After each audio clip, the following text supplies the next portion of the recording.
नमस्कार। राजनीतिक खबरों के सबसे दिलचस्प ठिकाने में मैं रूपेश मिश्रा आप सभी का स्वागत करता हूं। राजस्थान कांग्रेस की हालत इन दिनों कुछ इस तरीके से है कि कांग्रेस सरकार के लिए जितनी चुनौती विपक्ष में बैठी भारतीय जनता पार्टी नहीं है, उससे कहीं बड़ी चुनौती खुद की ही कांग्रेस पार्टी है, खुद के ही विधायक है। जी हां, जिस प्रकार से कांग्रेस पार्टी के विधायक बाबूलाल बैरवा ने अपनी ही सरकार की कार्य प्रणाली को कटघरे में खड़ा कर दिया है, उससे एक बात तो साफ हो जाती है कि जो विधायकों के अंदर जो पीड़ा है, वो जो कसक है, वो बदस्तूर बरकरार है। बाबूलाल बैरवा कांग्रेसी विधायक है और उनका नाम इन दिनों राजस्थान के सियासी गलियारों में बेहद चर्चाओं में है। वजह है कि उन्होंने गहलोत सरकार के 2 मंत्रियों पर सीधे तौर पर खुलेआम आरोप लगा दिए। बाबूलाल बैरवा ने चिकित्सा मंत्री रघु शर्मा पर आरोप लगाया है कि वो ऐसे मंत्री हैं जो दलित समाज का काम ही नहीं करते। इसके बाद उन्होंने बीडी कल्ला, जिनके पास ऊर्जा और जलदाय मंत्रालय है, उनके ऊपर भी उन्होंने गंभीर आरोप लगाए हैं। उन्होंने कहा है कि बीडी कल्ला और रघु शर्मा नाम देखकर ट्रांसफर करते हैं, यानी यदि कोई ब्राह्मण है तो उसका ट्रांसफर कर दिया जाता है, लेकिन यदि कोई दलित समाज का है तो उसका ट्रांसफर नहीं होता है। क्या वाकई ऐसे सरकार में हालात बने हुए हैं? यदि ऐसे हालात हैं तो चिंताजनक है। और उससे भी बड़ा जो सवाल खड़ा होता है वो ये है कि आखिर जब सरकार का विधायक ही इतना प्रताड़ित है, जब सरकार के विधायक के मन में ही इतना गुबार है, तो आम जनता के क्या हालात होंगे, ये किसी से छिपा नहीं है। क्योंकि बाबूलाल बैरवा ने ये बात पार्टी फोरम पे नहीं बल्कि मीडिया फोरम पे रखी है। उन्होंने मीडिया से बातचीत में खुले तौर पर आरोप लगाए। और बड़ी बात तो यह है कि जब इस प्रकार के आरोप उन्होंने लगाए, उसके बाद सूबे की गहलोत सरकार की नींद टूटती है और पीसीसी चीफ गोविंद सिंह डोटासरा फौरन हरकत में आ जाते हैं। उसके बाद कल पीसीसी चीफ गोविंद सिंह डोटासरा और बाबूलाल बैरवा, जो कि विधायक हैं जिन्होंने आरोप लगाए, उनके बीच में गहन मंत्रणा हुई। और फिर गोविंद सिंह डोटासरा निकलते हैं और कहते हैं कि बाबूलाल बैरवा को समझा दिया गया है, जो उनकी शिकायतें थी वो शिकायतें अब उनकी दूर हो जाएंगी।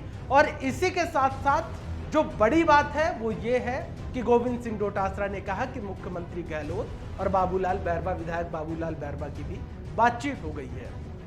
यानी डैमेज कंट्रोल तो कर दिया गया, लेकिन जो जख्म है वो अभी भी बदस्तूर बरकरार है। ये तो सिर्फ एक विधायक की बात है, न जाने कई ऐसे विधायक हैं जिनसे हमने खुद व्यक्तिगत तौर पे कई मर्तबा बातचीत की, तो उन्होंने कहा कि उनकी कोई डिजायर तक नहीं सुनता है। यदि वो किसी के ट्रांसफर के लिए डिजायर लिख के देते हैं तो मंत्री कोई सुनवाई नहीं करते हैं। यानी विधायक की लिखी डिजायर की जगह डस्टबिन है मंत्री के यहाँ पे। ऐसे हालात बने हुए हैं, ये विधायक साफ तौर पर दबी जुबान में कहते हैं। खैर, ये अलग बात है कि बाबूलाल बैरवा ने खुलकर मुखालफत कर दी। बहरहाल बाबूलाल बैरवा के जो आरोप है, बात उन पर होनी चाहिए, क्योंकि एक विधायक होते हुए उन्होंने ये भी कहा कि गहलोत सरकार यदि बनी है, कांग्रेस पार्टी की यदि राजस्थान में सरकार बनी है, तो वोट दलितों ने भी दिया है। इसी के साथ साथ उन्होंने ये भी कहा कि गुर्जर समाज ने उनका साथ दिया है। इसके बावजूद जब सचिन पायलट कांग्रेस पार्टी से बागी हुए थे तो वो सचिन पायलट के साथ नहीं गए थे, क्योंकि उन्हें सूबे की गहलोत सरकार को बचानी थी। लेकिन बार बार जो यक्ष प्रश्न है वो यही खड़ा होता है कि यदि विधायकों के अंदर इतना गुबार है, यदि विधायकों के अंदर अपनी सरकार को लेके इतना मलाल है, तो अंदाजा लगाइए कि यदि कोई आम आदमी इंसाफ की बात करने या किसी अपने काम के लिए मंत्रियों के दरवाजे पर जाएगा तो कैसे हालात बनेंगे।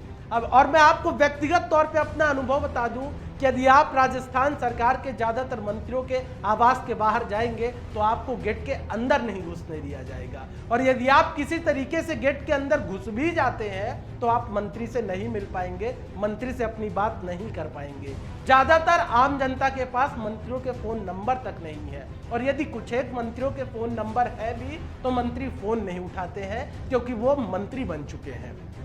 और ये अलग बात है कि उन्हें मंत्री आम जनता ने ही बनाया है, आम जनता ने ही उन्हें जनप्रतिनिधि बनाया है, लेकिन जनप्रतिनिधि बनने के बाद उनके हाव भाव चेंज हो गए हैं। और वैसे भी कहा जाता है कि सत्ता अपने साथ मादकता लाती है, तो हो सकता है राजस्थान कांग्रेस के मंत्रियों के अंदर ये मादकता कुछ ज्यादा ही हावी हो गई है।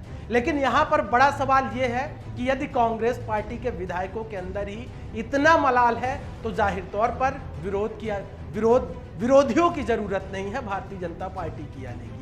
खुद की ही सरकार के अंदर ही जिस प्रकार की उथल पुथल जैसी स्थिति बनी हुई है वो बेहद चौंकानी जैसी है। और कुल मिलाकर बात यह है कि इन सब में अब पिस रहे हैं नए पीसीसी चीफ गोविंद सिंह डोटासरा, क्योंकि डैमेज कंट्रोल डोटासरा को ही करना है। और डोटासरा वैसे भी अभी तक इन सब चीज़ों से दूर रहते थे, एक साफ सुथरी और सुलझे हुए नेता माने जाते थे। लेकिन जब से वो पीसीसी चीफ की कुर्सी पर काबिज हुए हैं तो हर उलझे हुए मामलात पर उन्हें टांग अड़ानी ही पड़ती है ना चाहते हुए। ये मलाल, ये गुबार गोविंद सिंह डोटासरा के अंदर भी है। बहरहाल देखना यह होगा कि जिस प्रकार से राजस्थान कांग्रेस के विधायकों की जो शिकायतें हैं उन्हें सूबे की जो गहलोत सरकार है वो कैसे दूर करती है, कैसे सभी विधायकों को साध कर चलती है, क्योंकि विधायकों के साधने का ही अब राजस्थान में असल खेल बचा है।